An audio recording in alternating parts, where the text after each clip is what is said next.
أعوذ بالله من الشيطان الرجيم. بسم الله الرحمن الرحيم.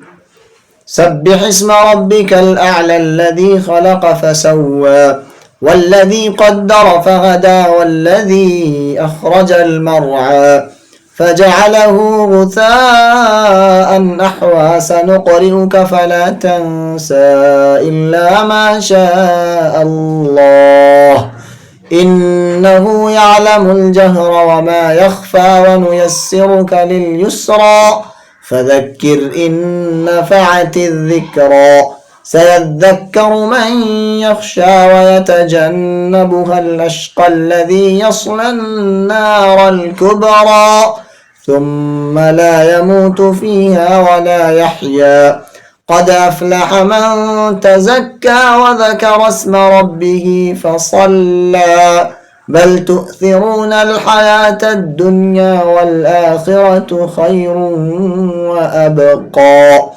إن هذا لفي الصحف الأولى صحف إبراهيم وموسى.